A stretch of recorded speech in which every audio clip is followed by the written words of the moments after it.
এইটো আধুনিক শ্মশান হয় একচুৱেলি খৰিত নজ্বলায় তেখেতলোকে খৰিৰ ভিতৰত অলৰেডি জ্বলিয়ে থাকে যেতিয়া বাৰিষাত জ্বলাবলৈ বহুত অসুবিধা হয় কোনোবা মৃত ব্যক্তি লৈ আহিলে ইয়াতে আপোনালোকে ধুনীয়াকৈ সেই ঢাকনিখন পেলাই দিয়ে ভিতৰত সম্পূৰ্ণভাৱে তেওঁ জ্বলি ছাই হৈ যায় hello' everyone welcome back to my channel mister DMJ এতিয়া বৰ্তমান আমি আছোঁ গঞাজী ধাম এই যে জুবিন দাই যে গাইছিল কাশী গঞা বৃন্দাবন বুলি এইয়া গঞা আমি গেটতে মূল গেটত আছোঁ ব'লকচোন আজি ভিডিঅ'টো কেনেকুৱা হয় উপভোগ কৰা আপোনালোকে বন্ধুসকল দেখিবলৈ পাইছে ইয়াত বৰ্তমান আমি গঞা নদীৰ ঘাটত আহি উপস্থিত হৈছোঁহি ইয়াত দেখিছে অগণন ভক্ত ইয়াতে ইয়াত কিছুমান লোকে দেখিছে তেখেতলোকৰ পিণ্ড দান দি আছে নেকি পণ্ডিতৰ হতুৱাই দেখিবলৈ পাৰিছে আপোনালোকে ইয়াতো এয়া ব'লকচোন বাৰু অলপ আগলৈ যাওঁ কিবা দেখোঁ কিবা নেদেখোঁ দেখিছে এইবোৰ কি ধৰণে কেইডোখৰ কাম কৰি আছে আমি বিশেষ নাজানো পিণ্ড দানসমূহ কিবা কৰি আছে পণ্ডিতৰ হতুৱাই নিজৰ কৰ্তব্য কাম দেখিবলৈ পাইছে এয়া হৈছে গঞা নদীৰ ঘাট অৰ্থাৎ গঞা আমি যে কওঁ গঞা এয়া হৈছে গঞাৰ ঘাট তো বন্ধু বান্ধৱীসকল আমি বৰ্তমান আছোঁ ফাল্গু তীৰ্থত এইখন আপোনালোকে ফাল্গু নদী দেখিব পাইছে ফাল্গু ঘাট বৰ্তমান গঞা ফাল্গু ঘাট ফাল্গু তীৰ্থ ইয়াতে যিমানসকল লোকৰ মৃত ব্যক্তিৰ ধৰক পিণ্ডদান দিবলৈ বিচাৰে ধৰক পিণ্ড দিয়ে সকলোখিনি মৃত ব্যক্তিৰ পিণ্ডদান ইয়াতে দেখিছে আশে পাশে আপোনালোকে সকলোখিনি বহু দূৰৰ পৰা আহি পেলাই লোকে ইয়াতে পিণ্ডদানসমূহ দিছে লগতে দেখিছে আপোনালোকে সেইখনে এজন মানে গংগাৰ এটা এৰাসুতি ধৰি লোৱা হওক ফাল্গু নদী তীৰ্থ গঞা ফাল্গু নদীৰ তীৰ্থস্থান এই ইয়াতে কোৱা হয় গতিকে আপোনালোকে দেখিছে সকলোবোৰখিনি ব্যক্তিয়ে নিজৰ ধৰক পিণ্ডদানসমূহ ইয়াতে পণ্ডিতৰ হতুৱাই ধৰক হেৰি কৰি আছে কাম কৰি আছে গতিকে আমি একচুৱেলি কাৰো পিণ্ড দিবলৈ অহা নাছিলোঁ কিন্তু তথাপিতো গঞা ষ্টেচন আহিলোঁ যেতিয়া ধৰক গঞাৰনো এটা মেইন জেগা কি বুলি আমি সকলোখিনি ধৰক বোলে ক'লে ইয়াতে ফাল্গু নদী তীৰ্থ আছে বোলে গঞাৰ ফাল্গু তীৰ্থস্থান আছে গতিকে আমি সকলোবোৰ আহিলোঁ আপোনালোকে চাগে হিন্দী ফিল্মত দেখিবলৈ পাইছে চাগে এনেকুৱা ধৰক কেনেকৈ পিণ্ডসমূহ দিয়া সকলো ইয়াতে আপোনালোক এইটো যেন আপোনালোকে দেখাব চেষ্টা কৰিম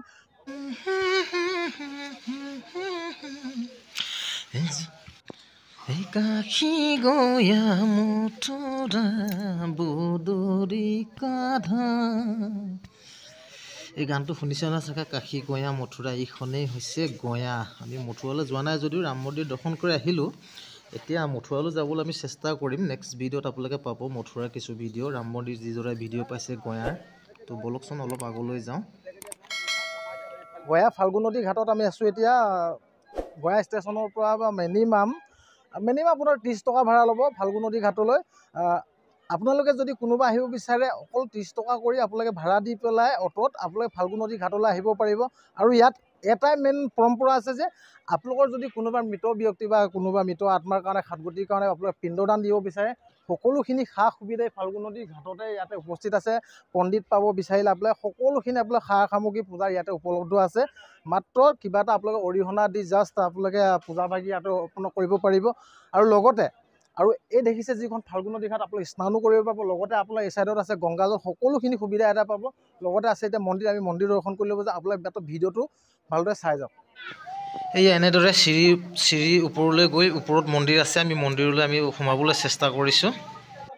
বৰ্তমান আমি আছোঁ এই আমাৰ বেকগ্ৰাউণ্ডত দেখিছে নদীত আমি স্নান কৰি ধৰক পানী চানী ছিটাই মেলি সময়টো গা ধুবলৈ ৰাতিপুৱা অলৰেডি ষ্টেচনৰ গা ধুই আহিছোঁ এতিয়া আমি মন্দিৰৰ ভিতৰলৈ সোমাই আছোঁ আপোনালোক মন্দিৰৰ ভিতৰলৈ চাব পাৰিব এই চাইডৰ পৰা পোনপ্ৰথমে আমি সোমাই এতিয়া মন্দিৰৰ ভিতৰলৈ আমি দৰ্শন কৰিব আহি আছোঁ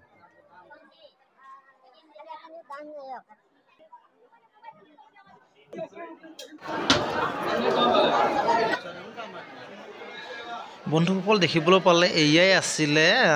গঞাৰ ঘাটৰ মেইন মন্দিৰ ভাগ আপোনালোকে দেখিব পাৰিছে এই ভাগে মেইন মন্দিৰ আছিলে আপোনালোকে দেখিব পাইছে বন্ধুসকল এতিয়া বৰ্তমান মন্দিৰ দৰ্শন কৰি তাতো কিবা এটা অৰিহণা আমি দি থৈ আহিলোঁ বৰ্তমান আমি তললৈ গৈ আছোঁ বন্ধু বান্ধৱীসকল আপোনালোকে এইটো কি বস্তু দেখিব পাৰিছে চাগে বাৰিষা সময়ত যেতিয়া আপোনালোকে যে কয় নহয় ধৰক বাৰিষা সময়ত যিবোৰ ধৰক মৃত ব্যক্তিসকলৰ ধৰক ডেড বডিবিলাক ধৰক কিদৰে জ্বলাই আপোনালোকে দেখিব পাৰিছে ইয়াত ধৰক ভিতৰত এইটো চাইডৰ ভিতৰত খৰি জাপি দিয়ে আৰু ধুনীয়াকৈ এই ঢাকনিখন লাহেকৈ তললৈ বন্ধ কৰি দিয়াৰ লগত ভিতৰত পুৰা মানুহজন জুই হৈ যায় পুৰা সম্পূৰ্ণভাৱে ছাই হৈ যায় আপোনালোকে ধৰক ফিল্মত চাইছিলে যে যেনেকৈ ধৰক বাৰিষা সময়ত ধৰক ভিতৰলৈ মানুহজন ঠেলি দিয়ে এইদৰে প্লেটত এনেকৈ সোমোৱাই দিয়ে তাৰ ভিতৰত মানুহজন জ্বলি সম্পূৰ্ণ ছাই হৈ যায় সম্পূৰ্ণভাৱে ঢাকনিখন বন্ধ কৰি দিয়া যায় এইটোৱে হৈছে ফাল্গু নদী ঘাটৰ শ্মশান হয় এইটো আধুনিক শ্মশান হয় একচুৱেলি খৰিত নজ্বলায় তেখেতলোকে খৰিৰ ভিতৰত অলৰেডি জ্বলিয়ে থাকে যেতিয়া বাৰিষাত জ্বলাবলৈ বহুত অসুবিধা হয় কোনোবা মৃত ব্যক্তি লৈ আহিলে ইয়াতে আপোনালোকে ধুনীয়াকৈ সেই ঢাকনিখন পেলাই দিয়ে ভিতৰত সম্পূৰ্ণভাৱে তেওঁ জ্বলি ছাই হৈ যায় পিছত তেখেতলোকৰ সেইখিনি লৈ যোৱা অস্তিত্বখিনি ধন্যবাদ তো বন্ধু বান্ধৱীসকল এতিয়া আমি বৰ্তমান ফাল্গু নদীৰ ঘাটৰ পৰা পুনৰ মন্দিৰ দৰ্শন কৰি আকৌ পুনৰ আমি এতিয়া নিজৰ জেগালৈ ষ্টেচনলৈ বুলি উভতিছোঁ লগতে আমি অসমৰ বিভিন্নজন মানুহ লগ পালোঁ ইয়াতে আমাৰ এটা দাদা এজন আছে তিনিচুকীয়াৰ এয়া দেখিছে দাদা আমাৰ তিনিচুকীয়াৰ পৰা আহিছে আমাৰ লগতে আৰু বহুত বন্ধু বান্ধৱীসকল আৰু বহুতো অসমৰ পৰা আহিছে আপোনালোকক দেখাবলৈ আমি চেষ্টা কৰিছোঁ লগতে আজি আমাৰ ভিডিঅ'টো কেনেকুৱা পালে আপোনালোকে কমেণ্ট কৰি জনাব আৰু যদি ভিডিঅ'টোত আপোনালোকে ভাল পাইছে প্লিজ এটা ভিডিঅ'টো লাইক টুকুৰাকৈ নাযাব ধন্যবাদ আৰু এই ভিডিঅ'টো প্লিজ বহুত কষ্টত বনাইছোঁ গতিকে আপোনালোকে নতুনকৈ যদি কোনোবা চেনেলটোলৈ আহিছে প্লিজ চেনেলটো আপোনালোকে ছাবস্ক্ৰাইব নকৰাকৈ নাযাব ধন্যবাদ